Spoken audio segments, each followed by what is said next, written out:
کتاب الشفا سے آج کا وظیفہ کینسر کے علاج کا مجرب روحانی نسخہ، یعنی کینسر کا روحانی علاج۔ سب سے پہلا یہ ہے سورۃ القمر 27ویں پارے میں ہے، اس کی آیت مبارکہ 10، سورۃ القمر آیت مبارکہ 10 کا کثرت سے ورد کریں، اور اس آیت مبارکہ کو بطور دعا بھی پڑھا جا سکتا ہے، یعنی دعا میں بھی شامل کریں۔ انشاءاللہ اللہ تعالی کینسر کے موذی مرض سے شفا عطا فرمائے گا۔ آیت مبارکہ اور اس کا ترجمہ سماعت فرما لیں۔ اللہ سبحانہ وتعالی فرماتا فدعا ربہ انی مغلوب فانتصر، اپنے رب سے دعا کی کہ میں مغلوب ہوں، تو میرا بدلہ لے۔ تو یہ پڑھیے۔ اسی طرح دوسرا روحانی علاج کینسر کے یہ سورہ یونس، اس کی آیت مبارکہ 81 اور 82، سورہ یونس آیت مبارکہ 81 اور 82 کو اول آخر درود پاک پڑھ کر مریض پر دم کرنے سے کینسر کی بیماری سے انشاءاللہ شفا نصیب ہوگی۔ آیات بینات دونوں اور ان کا ترجمہ بھی سماعت فرما لیجئے۔ اللہ سبحانہ وتعالی فرماتا فلما القوا قال موسیٰ ما جئتم به السحر ان اللہ سیبطلہ ان اللہ لا یصلح عمل المفسدین وَيُحِقُّ اللَّهُ الْحَقَّ بِكَلِمَاتِهِ وَلَوْ كَرِهَ الْمُجْرِمُونَ۔ اور یہ آسیب جادو جنات کے حوالے سے بھی یہ آیت مبارکہ مجرب ہے، پڑھی جا سکتی ہے۔ ترجمہ یوں ہے، اللہ فرماتا پھر جب انہوں نے اپنے سانپ جو اپنی رسیاں ڈالیں اور وہ سانپ بن گئی، تو اس حوالے سے جب انہوں نے وہ رسیوں کو ڈالا تو موسیٰ علیہ السلام نے کہا یہ جو تم لائے یہ جادو ہے، اب اللہ اسے باطل کر دے گا۔ اللہ مفسدوں کا کام نہیں بناتا، اور اللہ اپنی باتوں سے حق کو حق کر دکھاتا ہے، چاہے مجرم جو ہیں وہ برا مانیں۔ اسی طرح تیسرا کینسر کا روحانی علاج یہ ہے سورہ آل عمران کی آیت مبارکہ 154، اس کو اول آخر درود پاک پڑھ کر صبح اور شام 41 مرتبہ یہ آیت مبارکہ پڑھیں اور مریض پر دم کریں، تو انشاءاللہ مریض کو کینسر کے مرض سے شفا حاصل ہوگی۔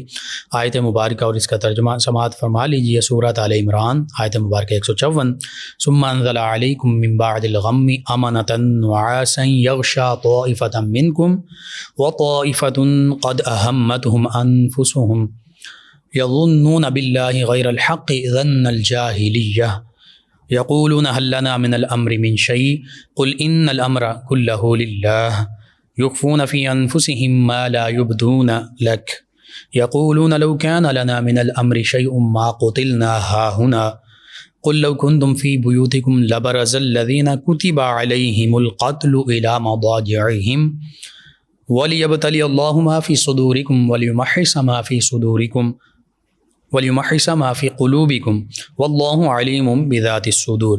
اللہ سبحانہ وتعالی فرماتا پھر تم پر غم کے بعد چین کی نیند اتاری کہ تمہاری ایک جماعت کو گھیرے ہوئے تھی اور ایک گروہ کو اپنی جان کی پڑی تھی، اللہ پر بے جا گمان کرتے تھے، جاہلیت کے سے گمان، کہتے ہیں کیا اس کام میں کچھ ہمارا بھی اختیار ہے؟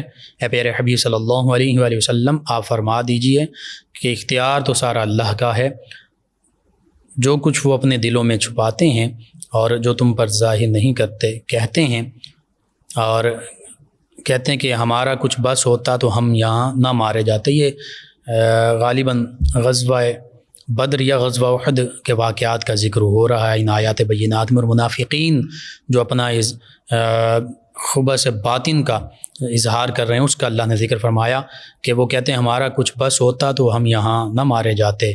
تو آپ فرما دیجئے کہ اگر تم اپنے گھروں میں بھی ہوتے، جب بھی جن کا مارا لکھا جا چکا تھا، جن کا مارا جانا لکھا جا چکا تھا، اپنے قتل گاہوں تک نکل آتے، اور اس لیے کہ اللہ تعالیٰ تمہارے سینوں کی بات آزمائے اور جو کچھ تمہارے دلوں میں ہے اسے کھول دے، اور اللہ دلوں کی بات جانتا ہے۔ یعنی تمہاری منافقت دلوں میں کچھ اور تھا، بظاہر تم مسلمان بھی بنے ہوئے تھے اور جہاد کا نام بھی لیتے تھے، لیکن حقیقت میں نہ تم مسلمان تھے نہ تم جہاد کرنے والے تھے، بلکہ جہاد سے ڈرنے والے تھے اور منافق تھے۔ تو اللہ سبحانہ وتعالی تو یہی چاہتا تھا کہ تمہارے سینوں کی باتوں کو آزمائے اور تمہارے جو کچھ دلوں میں ہے اسے کھول دے، لوگوں کے سامنے واضح فرما دے، تمہاری منافقت کا پول کھل جائے۔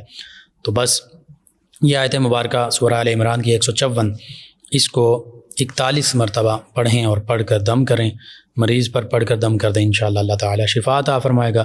چوتھا وظیفہ کینسر کا علاج روحانی یہ ہے، سورۃ الملک کی آیت مبارکہ 14 29ویں پارے میں سورۃ الملک، اس کی آیت مبارکہ 14 کو مریض پانی اور تجویز کردہ دوائی تینوں چیزوں پر، یعنی مریض پر بھی دم کریں، پانی پر دم کر کے پانی بھی پلائیں، اور جو میڈیسن وہ کھا رہا ہے اس پر بھی دم کر کے دیں مریض کو، انشاءاللہ بہت جلد مریض شفا یاب ہوگا۔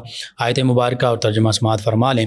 الا یعلم من خلق وهو اللطیف الخبیر، اللہ سبحانہ وتعالی فرماتا ہے کیا وہ نہیں جانتا جس نے پیدا فرمایا، اور وہی ہے ہر باریکی جانتا اور ہر چیز سے خوب واقف، خبردار، خبیر اللہ سبحانہ وتعالی کی ذات ہے۔ لطیف یعنی ہر باریک بات کا علم بھی اللہ سبحانہ وتعالی کے پاس ہے۔ اللہ سبحانہ وتعالی تو وَهُوَ عَلِيمٌ بِذَاتِ الصُّدُورِ، سینوں میں چھپی ہوئی باتیں بھی جانتا ہے۔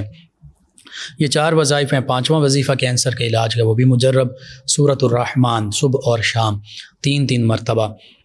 جو بھی کینسر کا، فالج کا، دیگر لا علاج امراض کا مریض ہے، وہ خاموشی کے ساتھ، یکسوئی کے ساتھ، توجہ کے ساتھ، انہماک کے ساتھ سنیں، کسی بھی اچھے قاری صاحب کی آواز میں۔ پانی پر پھر 3 مرتبہ اللہ اللہ اللہ پڑھ کر دم کر دے، وہ پانی پی لے، صبح اور شام یہی معاملہ کرے، یہ معمول بنائے، انشاءاللہ اللہ تعالی کینسر جیسے مرض سے اور دیگر لا علاج امراض سے شفا عطا فرمائے گا۔ اور یہ اوراد حتیٰ کہ سورۃ الرحمن، سورۃ یاسین، سورہ بقرہ، سورہ ملک، ان کی تلاوت سنی بھی جا سکتی ہے، ساتھ ساتھ پڑھتا بھی رہے بندہ، اور گھر میں کثرت سے تلاوت کی جائے، سنی جائے، انشاءاللہ آپ پھر دیکھیں گھر میں کیسے برکتیں آتی ہیں، ہر قسم کے شیطانی شرارتیں، وسوسے، آسیب، سحر، جادو، جنات اور بیماریاں جو ہیں وہ گھر سے دور ہو جائیں گی۔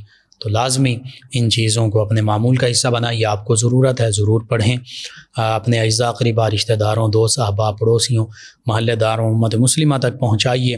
میرے آپ کے ہمارے بتانے سے اگر ہمارے کسی بھی مسلمان بہن بھائی، کسی مسلمان فرد کو شفا نصیب ہوتی ہے، فائدہ ہوتا ہے، یہ ہمارے لیے بھی دین و دنیا آخرت میں بھلائی، فائدے اور نجات کا باعث ہوگا۔ اللہ سبحانہ و تعالیٰ سے یہ دعا ہے، اللہ تعالیٰ مجھے، آپ کو، ہم سب کو آسانیاں عطا فرمائے، آسانیاں تقسیم کرنے والا بنائے، آمین۔